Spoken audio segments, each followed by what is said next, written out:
So in this video, I'll be talking about 5 things that you can do that will increase your chances of getting your study permit approval.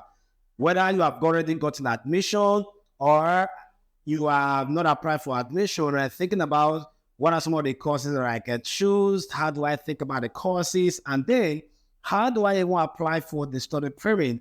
If that sounds like you should be watching this video till the very end, because in this video, I'm going to be spilling out a lot of secrets that if you follow them, I don't guarantee you, but there is a chance that your study permit approval is going to be approved. There are high chances that it's going to be approved. Now, the first thing I want to talk about is choosing your program wisely. Choose your program wisely. Now, I see cases where people choose a course based on this is now what is available on the school's website. Oh, I wanted to apply for Masters of Management, and that is already closed. And the other program that I saw is Masters of Artificial Intelligence. That is the last thing, and as such, I'm applying for that program. The first question you're going to ask yourself, the program that you want to apply for, does it align with your career goals? Where are you now and where do you want to be in the future? If that program doesn't align with you, there is already going to be a problem. You have to be able to demonstrate a clear connection between the course that you are choosing and the future career that you have, especially if you apply for admission. Admission officers will even think about this. Or this person has a master's, bachelor's in engineering. Now they've been working as in sales or in marketing for the past 10 years. Now they want to apply for master's in engineering. So if you are the admission officer, the first question you ask yourself is, why this sudden change? Except the person is able to really explain to the admission officers why he or she is applying for this particular program. Otherwise, it's just all going to be a stress. Another thing you also want to put in mind when applying for or choosing a course is the reputation of the institution. Okay. Now, I see the case somebody mentioned to me about there was someone that applied for a school, and when we requested, oh, what's the name of the school? We searched for the school. Discovered that it's one very small school. In fact, I think they won't have their structure in one building like that. Okay, so it's a very small school. So before you choose a school, make sure you think about it. Is this a popular school? And then do a little bit of research to know about it. If you're able to see maybe one or two person that is currently studying in a school, do some YouTube videos and check some YouTube videos and see if there are some previous students that are, maybe they're currently attending the school, and then sharing their experience. Another thing you also want to consider is the program requirement. You have to make sure that you meet the requirement for the program, because the last thing you want to see is visa kind of thinking about, oh, this person got the admission. Do they actually qualify this for this admission? Although that is not their jurisdiction per se, it is the university that is supposed to do that, but they can't do that and say you don't have the necessary qualification that you use, to apply for this particular program. And then you also want to think about the duration of the program, right? If you are looking for 1-year program, especially maybe you want to give a story of, I want to do a 1-year program, such like I quickly finish a program and go back to my home country. Or I want to do a 2-year program to give me a long time to study this thing. It's up to you. So think about that in mind.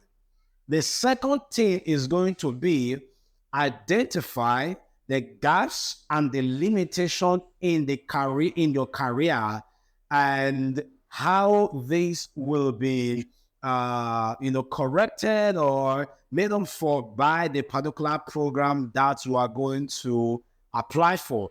Now, this particular point is going to be done in your letter of explanation. This is what you have to tell the visa officer at the very beginning of the letter of explanation. I've been working as a supervisor and I have a bachelor's in engineering. I've been working in management, supervisor, and all of this. but identify some gaps in leadership, in leading people, in financial management, and this and that, operational management and stuff like that. This has been a limitation. Now I'm going for an MBA. So you see what you started from the gaps and the limitation. I don't like it sometimes when people say just my quest for knowledge.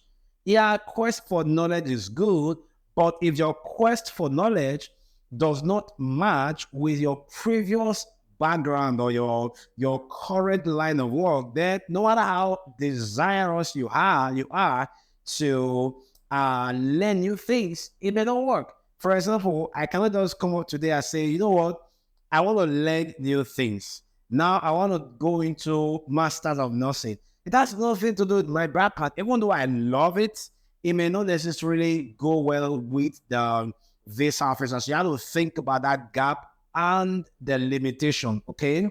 And then another thing you want to think about is you have to identify what are some of the courses that are going to be offered in this program and how are they going to be beneficial to me. There's going to be a course on operational management. With the help of this course, I'm going to be able to understand more about how to, understand more about operations and different aspects of operational management and all of this. That you at maybe like 3 to 4 courses in like maybe one paragraph, talk about these courses and how these courses will help you in the future. Another thing you want to add to that level of explanation is, are there recent industry trends, especially those that are into IT, right? Maybe you've done bachelor's in computer science and you've been working as a software developer.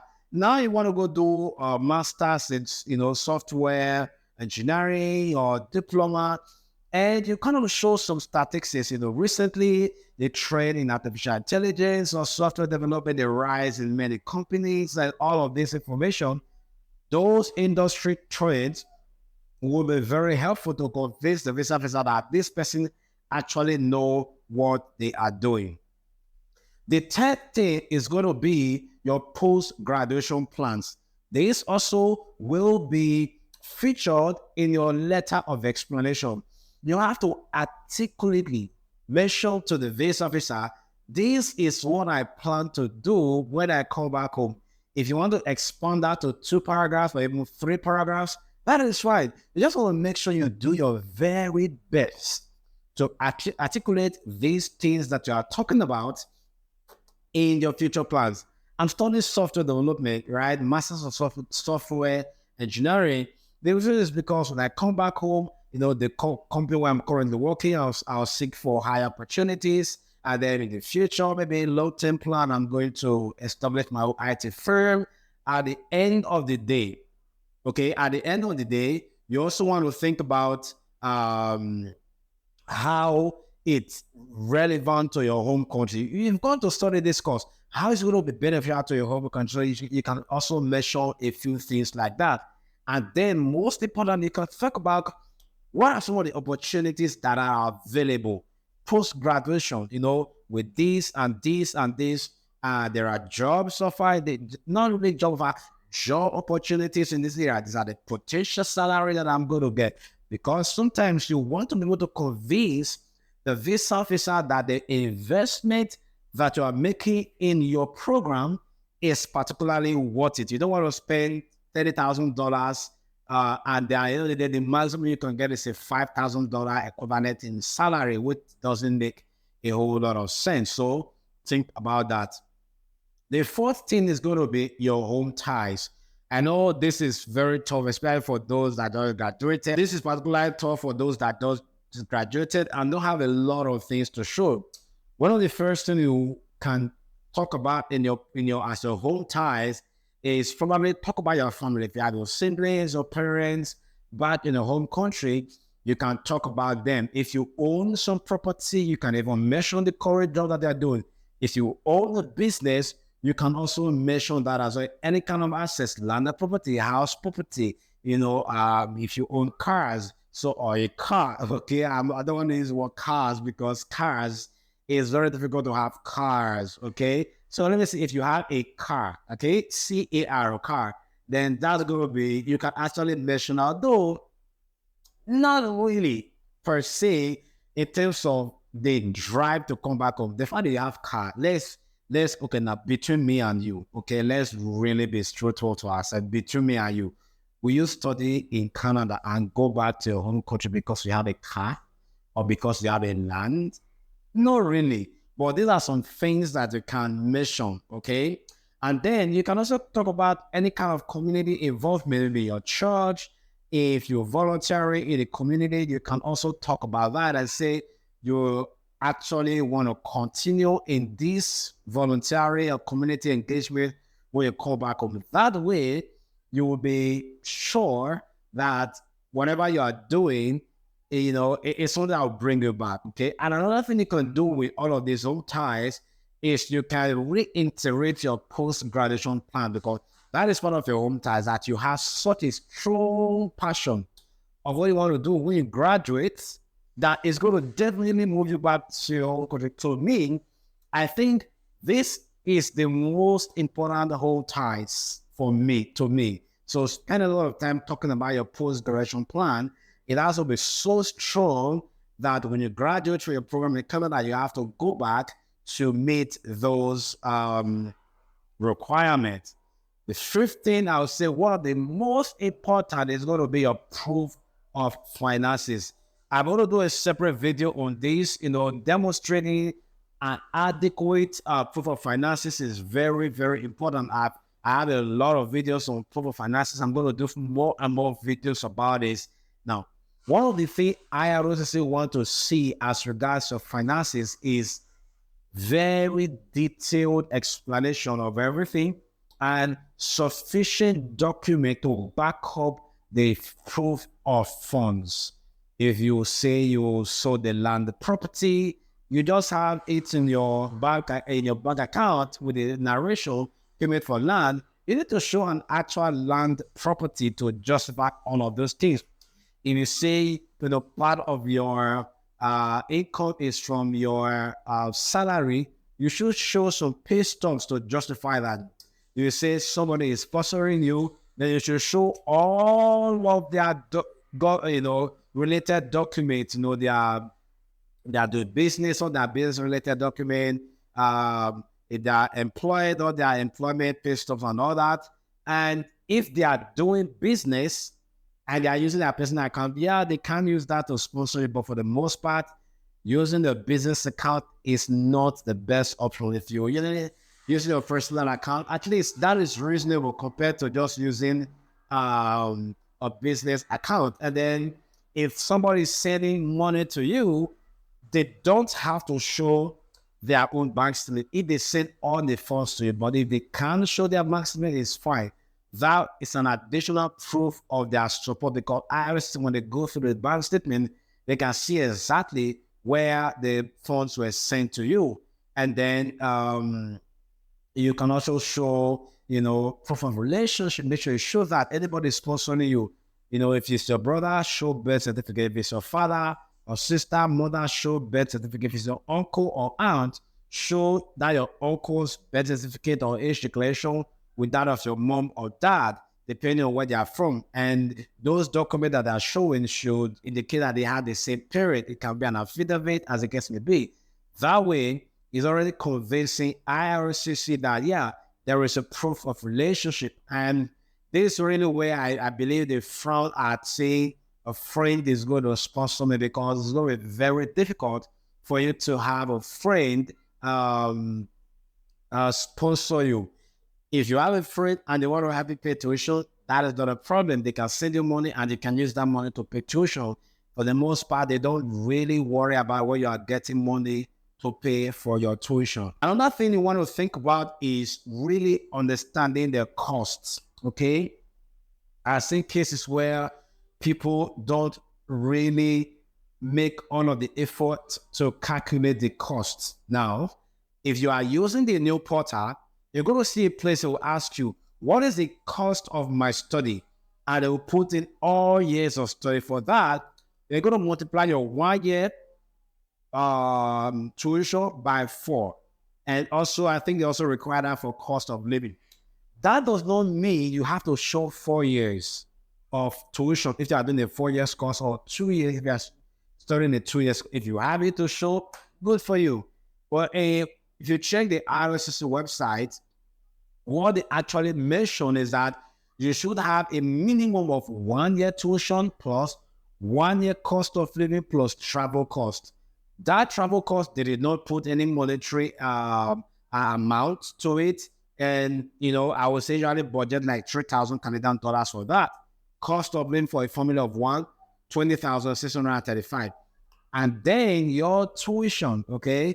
If you've already paid your tuition deposit, just calculate the balance of the tuition plus the cost of living plus the travel cost in Canadian dollars. And sometimes people will ask, how am I going to know the rate, the conversion rate? I'll just use Google, right? Because for the most part, they use official rate, and for whatever you find on Google is going to be the official rate. Well, when you calculate effectively, you begin to plan ahead. And they don't like when you have low opening balance and then, all this volatile balance, and then things kind of just go up, go down, go up. I know sometimes when you have a business, using your personal account for business, there's tendency for it to go up and down.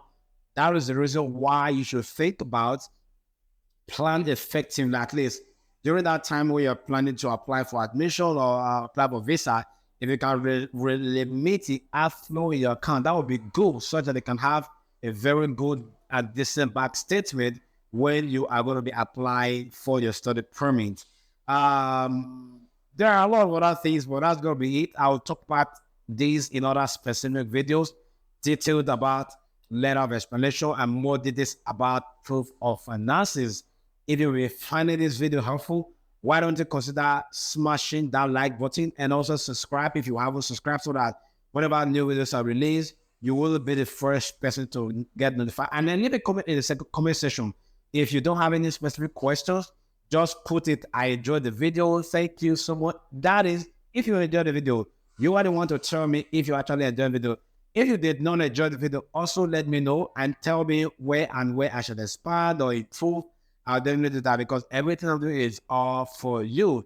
And then if you're looking for somebody to talk to one-on-one as regards to journey to Canada, either admission or putting this together for a visa, I do run a one-on-one mentorship program. You can check the link in the description. You can sign up, and then I'll be so glad to help you in this your journey of coming to Canada. Once again, thank you so much for watching this video. Don't leave here without smashing that like button and subscribing, and I'll see you in the next video. Cheers.